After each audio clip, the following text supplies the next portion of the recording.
क्या आपके साथ कभी ऐसा हुआ है कि आपने किसी पर पूरा भरोसा किया हो और बाद में उसी व्यक्ति ने आपका विश्वास तोड़ा? अगर हाँ, तो यकीन मानिए आप अकेले नहीं हैं। भरोसा करना अच्छी बात है, लेकिन आंख मूंद कर भरोसा करना मूर्खता है। इसलिए आज हम बात करेंगे चाणक्य की नीतियों की, जो हमें सिखाती है कि किस पर भरोसा किया जाए, कब सतर्क रहा जाए और कैसे अपने रिश्तों को बुद्धिमत्ता से संभाला जाए। इस वीडियो को पूरा देखिएगा, क्योंकि इस वीडियो में जितने पॉइंट्स बताए गए हैं उनके साथ एक सवाल जुड़ा हुआ है, जिसका जवाब आप कमेंट में देकर इस चर्चा का हिस्सा बन सकते हैं। पॉइंट नंबर के साथ सवाल का जवाब जरूर दीजिएगा। चाणक्य कौन थे, ये तो आप सबको पता ही होगा, लेकिन जिन दर्शकों को पता नहीं है, मैं उन्हें कम शब्दों में चाणक्य के बारे में बता देता हूँ। चाणक्य, जिन्हें कौटिल्य या विष्णुगुप्त के नाम से भी जाना जाता है, प्राचीन भारत के सबसे महान रणनीतिकारों में से एक थे। वे सिर्फ एक विद्वान नहीं, बल्कि एक कूटनीतिज्ञ, शिक्षक, अर्थशास्त्री और असाधारण विचारक भी थे। उन्होंने नंदवंश को नष्ट कर मौर्य समाज की नींव रखी और चंद्रगुप्त मौर्य को सम्राट बनाया। उनकी लिखी अर्थशास्त्र और चाणक्य नीति हमें राजनीति, अर्थशास्त्र और रिश्तों को समझने की गहरी सीख देती है। आज के समय में भी उनकी नीतियां उतनी ही प्रासंगिक है। अगर हम उन्हें सही से समझे और अपनाएं, तो हम धोखे, चालबाजी और झूठे रिश्तों से बच सकते हैं। अब सवाल उठता है, आखिर चाणक्य की कौन सी सीख आज के दौर में हमारे रिश्तों को संभालने में मदद कर सकती है? आइए एक एक करके समझते हैं। आधुनिक जीवन में चाणक्य की शिक्षाएं। Relevance of his teaching in modern relationship. सांप चाहे जहरीला हो या नहीं, उसे हमेशा जहरीला ही समझना चाहिए। आपके अनुसार आज के दौर में लोग किसी पर जल्दी भरोसा क्यों कर लेते हैं? क्या ये सोशल मीडिया का असर है या हमारी भावनात्मक कमजोरी है? कमेंट में अपना जवाब जरूर लिखें। आइए इसका अर्थ जान लेते हैं। हर इंसान को अच्छा मानना हमारी सबसे बड़ी भूल हो सकती है। हमें यह समझना होगा कि हर व्यक्ति हमारे प्रति वैसा नहीं होता जैसे वो दिखता है। उदाहरण के लिए समझते हैं, आजकल सोशल मीडिया पर लोग दिखावे में जीते हैं। हम किसी को उनकी पोस्ट, तस्वीरों या शब्दों से जज कर लेते हैं, लेकिन उनकी असली नीयत हमें पता ही नहीं होती। इससे हमें क्या सीखना चाहिए? हमें समझदारी और सतर्कता के साथ लोगों को परखना चाहिए, ताकि हम किसी भी प्रकार की धोखाधड़ी से बच सकें। पॉइंट नंबर 2, जिस व्यक्ति पर आप पूर्ण रूप से विश्वास करते हैं, वही आपके सबसे बड़े नुकसान का कारण बन सकता है।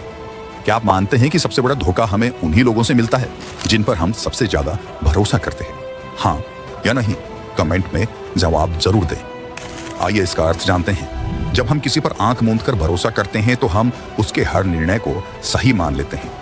लेकिन यही भरोसा अगर गलत व्यक्ति पर कर दिया जाए, तो वही इंसान हमें सबसे अधिक चोट पहुंचा सकता है। उदाहरण के लिए, बिजनेस में कई लोग अपने पार्टनर पर पूरा भरोसा कर लेते हैं और सारे फैसले उनके ऊपर छोड़ देते हैं, लेकिन कई बार यही पार्टनर धोखा देकर सारा पैसा हड़प लेते हैं। रिश्तों में भी जब हम किसी को बिना परखे उन पर पूरा विश्वास कर लेते हैं, तो वे हमारे भरोसे का गलत फायदा उठा सकते हैं।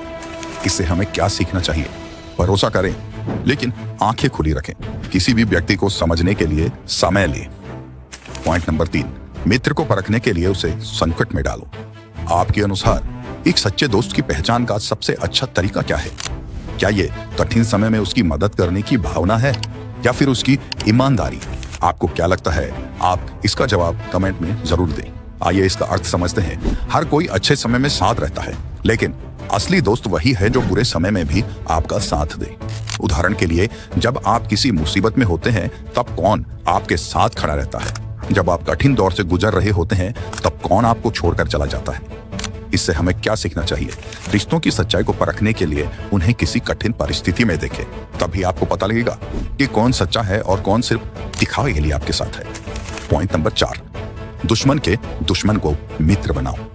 क्या आप मानते हैं कि सही रणनीति और कूटनीति से हम अपने जीवन में बड़ी समस्याओं को हल कर सकते हैं? या आपको लगता है कि सिर्फ ईमानदारी से ही रिश्ते बनाए जा सकते हैं? इस पर आपका क्या कहना है? कमेंट में लिखना ना भूलें।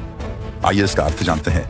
कूटनीति में सबसे महत्वपूर्ण चीज ये है कि हम अपने रिश्तों को किस तरह से मैनेज करते हैं। अगर कोई हमारा विरोधी है और उसके भी कुछ विरोधी है, तो हम उनसे दोस्ती करके अपनी स्थिति मजबूत कर सकते हैं।